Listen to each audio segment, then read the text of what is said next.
There is nothing. Only warm primordial blackness. You're conscious ferments in it. No larger than a single grain of malt. You don't have to do anything anymore. Ever. Never, ever. An inordinate amount of time passes. It is utterly void of struggle. No ex-wives are contained within it.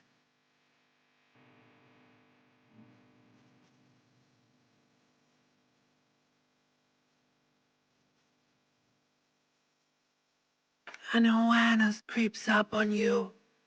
A mass lies hidden in your dead angle, soaking in some lurid acidic sauce. It's bloated and shameful, a ball of meat surrounding you.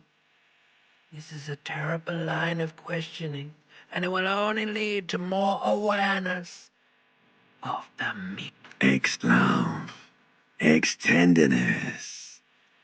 It is foolish of you to resurface to the loss. Not after all the damage you suffered to get here.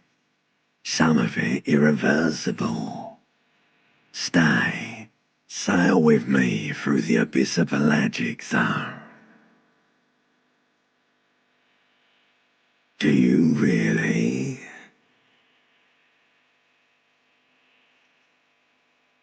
You wouldn't like it if I told you what was back there. Why'd you think you had to bludgeon yourself into oblivion? Or did you not sense yourself marinating? Poured so much on yourself, got a bit carried away, did we, Chef? Fear and apprehension. You should ask yourself that first.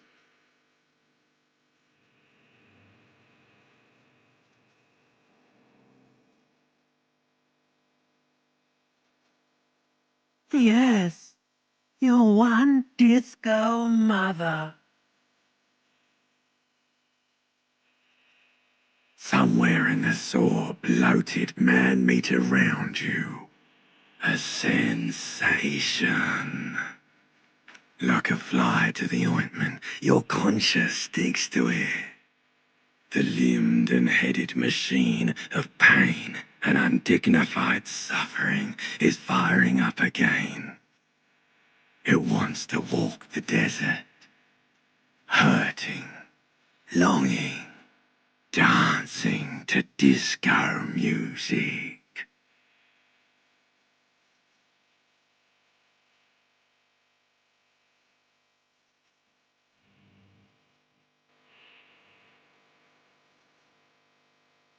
The stench of liquor rises from your mouth, and with it, an ungodly headache.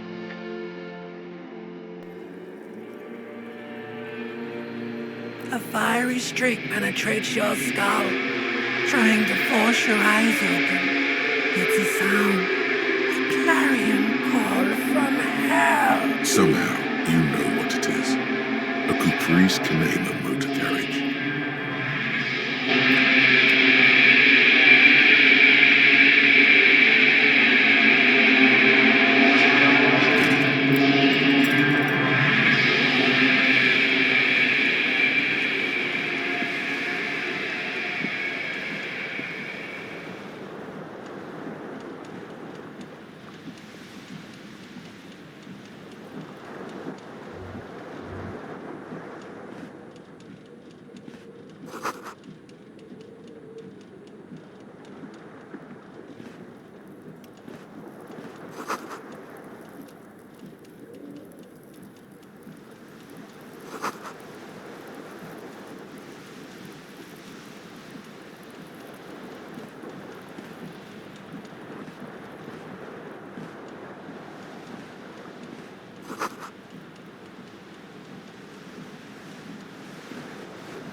This fan has two chain pull switches. One ends in a tiny fan, the other in a light bulb. A truly horrific necktie has somehow attached itself to one of the blades.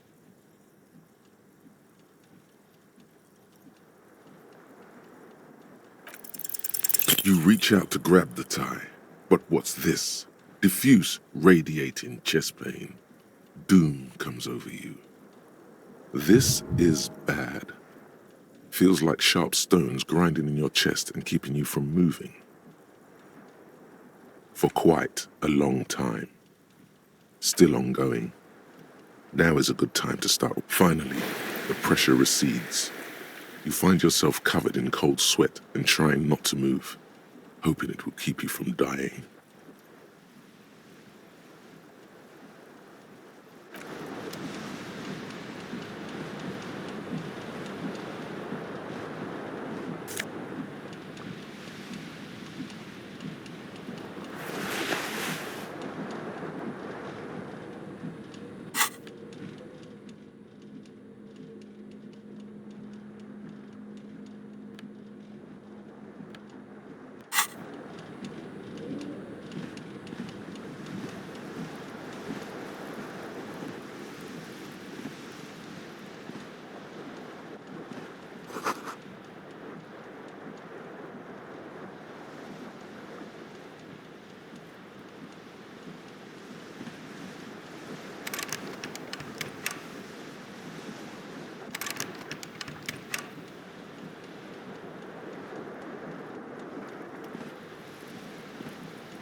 A mirror hangs above a bent and broken sink.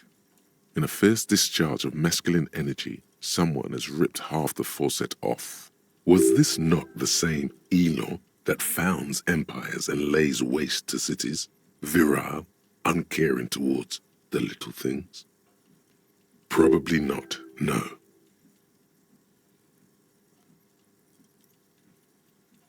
Hot water sprays from the faucet's base, and steam covers the mirror. You cannot see yourself, just a vague impression of a man.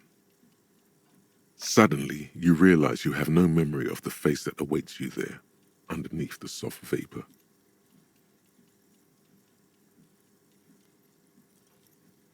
As you slowly reach your hand towards the surface of the mirror. Abort. You clearly have not thought this through. You won't like what you see there, and you will never unbecome it.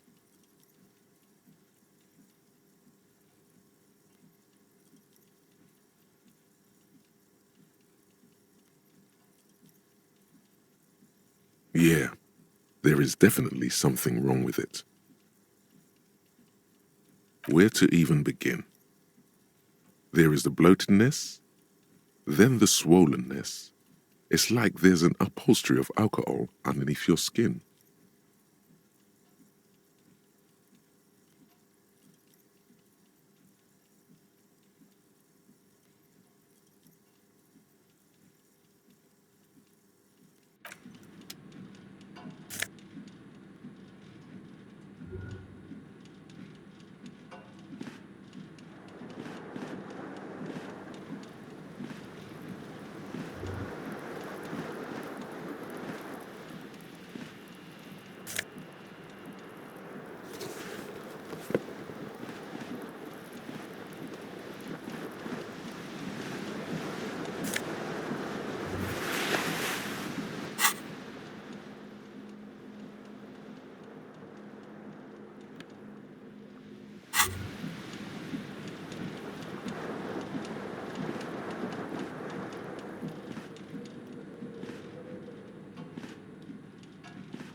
You hear a jingle. Keys are clinking in the pocket of your flare-cut pants. It says whirling in rags on the aluminium keyring. There is a single key on the ring. The number 1 is etched on it. It should open the door. The Whirling in Rags is a hostel cafeteria on the urban coast, frequented by dock workers.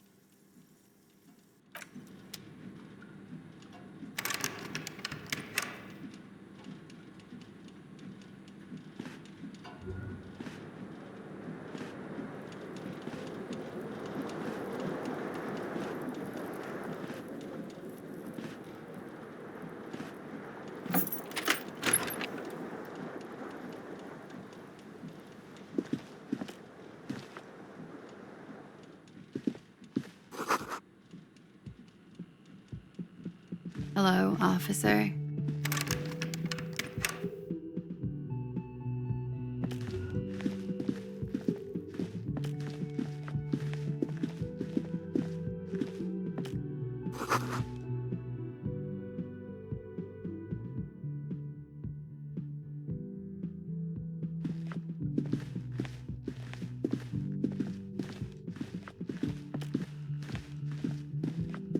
The young woman raises a cigarette to her lips. A silver jumpsuit falls off her like scale armor, sparkling. This is the sparkle of too many nights out on the city.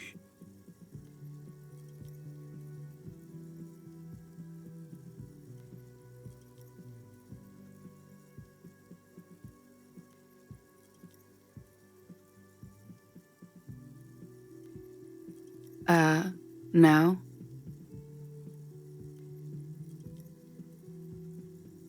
Because you're a police officer, sir.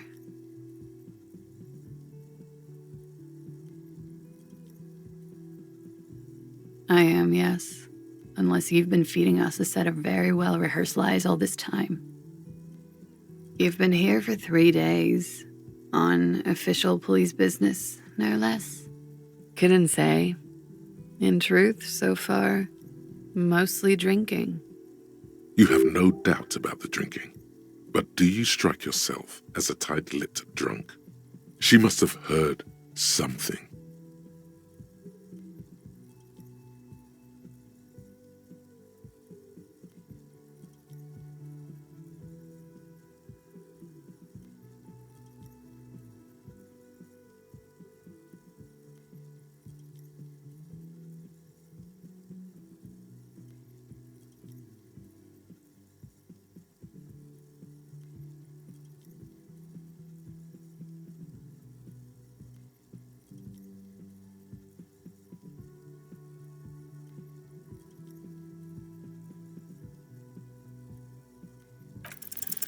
The words have already left your mouth.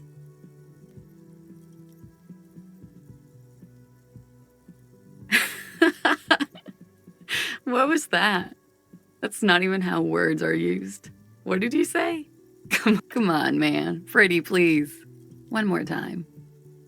I'm sorry. I didn't mean to hurt your feelings.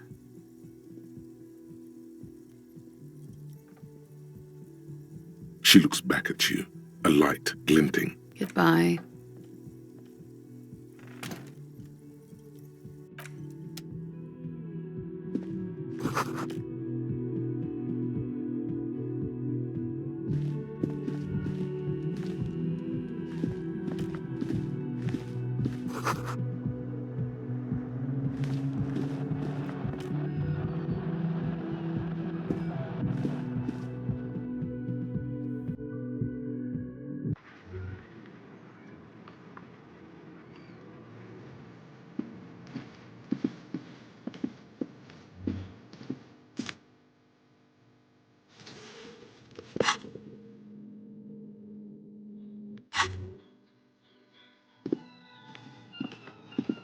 There they both are. 2 identical shoes, both copiously green and indiscriminately snakeskin, reunited on your feet, like 2 baby crocodiles.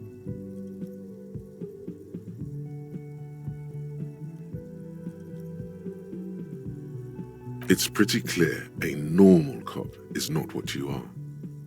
Good, they're balanced, comfy. Feels like the only good thing about you right now, truth be told.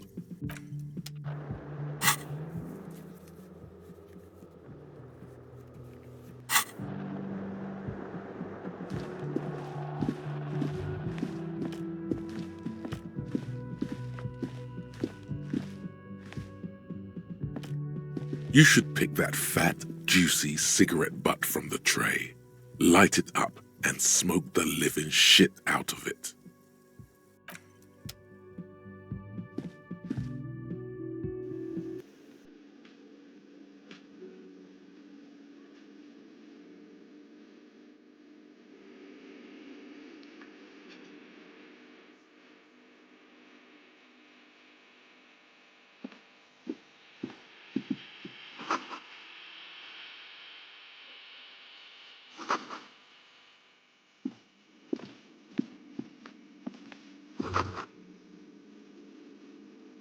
You should totally sing karaoke here, the first chance you get. Your emotions need to be expressed. People need to know your vast, oceanic soul.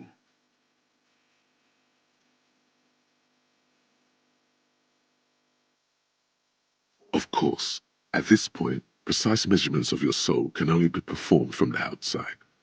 It needs to be heard through a PA system by other people.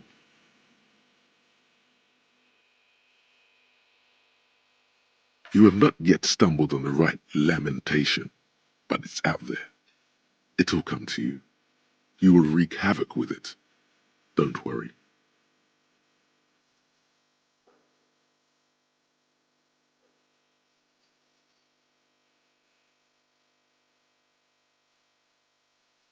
Serves them right. Wipe that smirk off their... You have to find something tragic to sing first, though.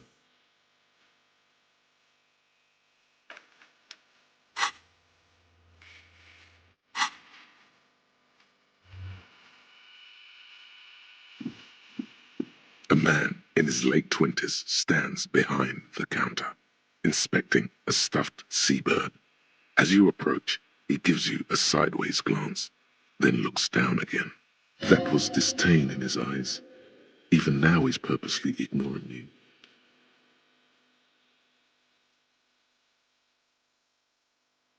A competent work of taxidermy. The white and brown seabird lies among piles of coasters and drying mugs. One of its wings broken. The man is trying to mend it. Looks like the bird was ripped off the shield that was used to mount it, most likely on a wall. This is the great skua. The seabird is the symbol for the discovery of the Insulindian Isola, the part of the world you are in right now.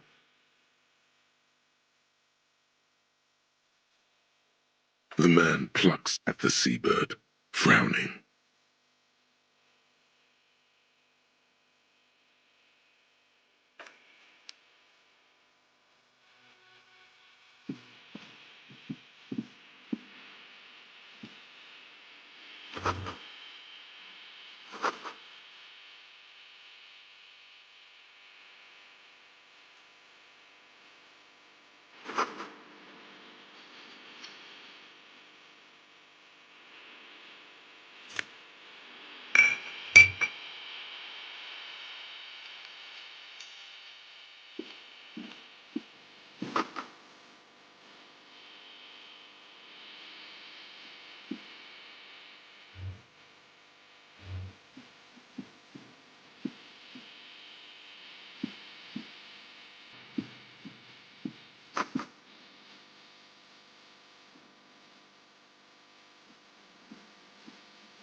A bespectacled man in an orange bomber jacket is tapping his foot on the floor. Looks like he's waiting. As you approach, he narrows his eyes and extends his hand in greeting. Hello, I'm Kim Kitsuragi, Lieutenant, Precinct 57. You must be from the 41st. You realize He's waiting for your name.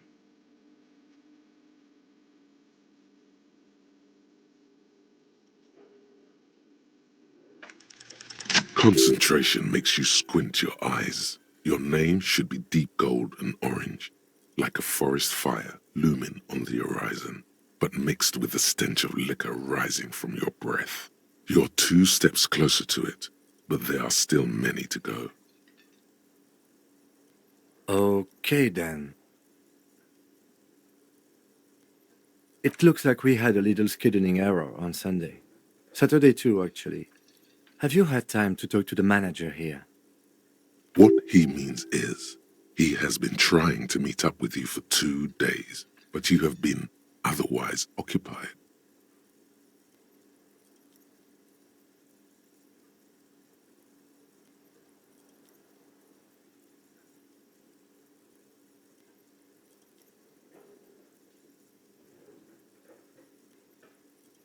Then we should ask him for a rundown of the area. Get me up to speed. I understand the scene is out back, right? It also wouldn't hurt to assure him the police are finally here. In full force, I mean. Have you mapped out the initial interviews? Okay, we'll have time for that after we take a look at the coroner's case. Have you removed the dead body from the tree?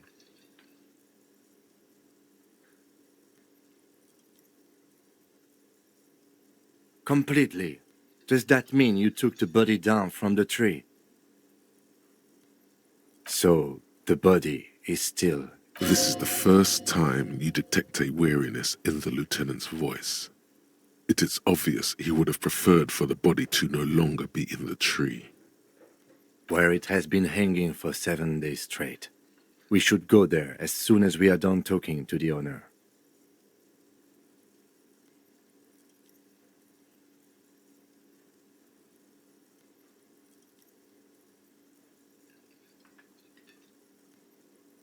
I can see you drank last night and the night before, and that you are still drunk now.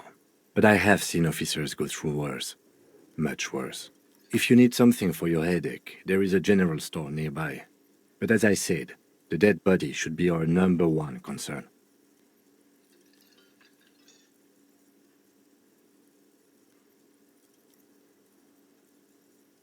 After you, officer. If you're about to embark on an investigation, shouldn't you have a badge? You mean you don't have a badge?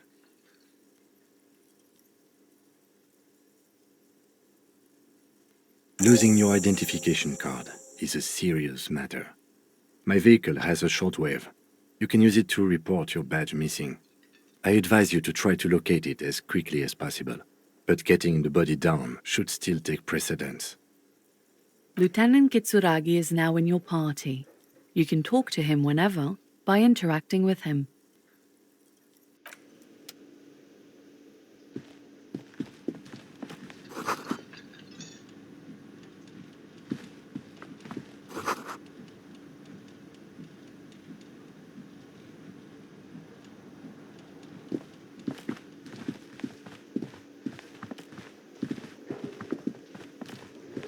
The man with the unimpressive beard notices you approaching. He drops the ledger he was holding and turns to the lieutenant. Mr. Gart, right? You run this place. Yes. I am Kim Kitsuragi from Precinct 57. This is an inter-district investigation, so joining me from Precinct 41...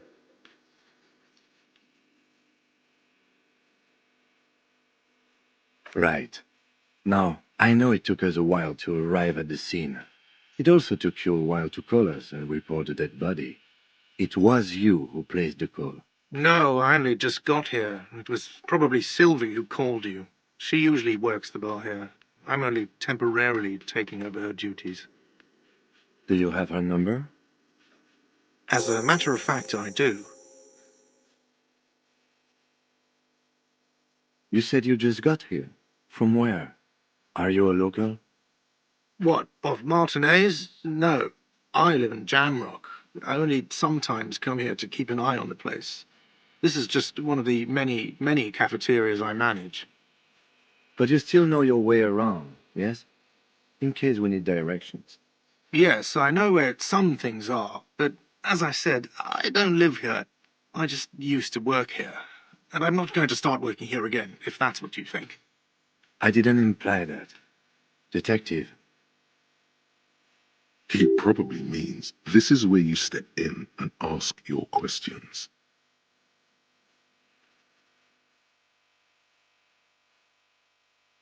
the body was behind the building, right? How do we get there? Behind this building, there's a courtyard. They hoisted him up on a tree there. And how do we get there? See that door there?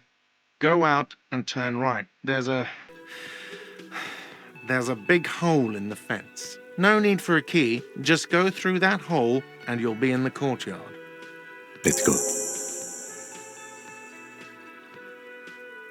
Not so fast. You owe me 130 real.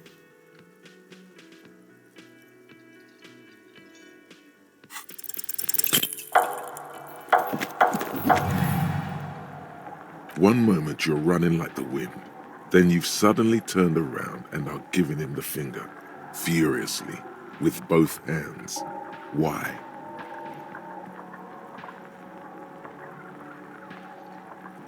That's true, yes, and it's worrying. But let's not fixate on it. Look at that stupid bartender instead. He has no idea what's going on. You and your fuck you fingers floating in the air. Barkeep's got his mouth agape like an idiot. You Watch out!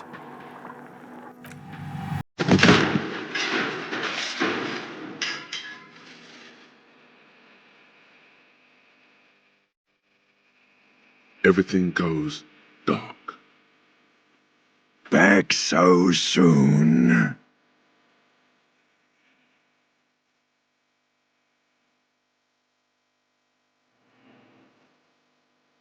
Those are mysteries of the spinal cord. The spinal cord has yet to reveal itself to you.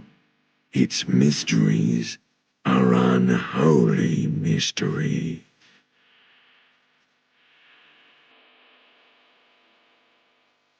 If it comes off like that, it's because it is. And I was wrong to let you go. I should have kept you here.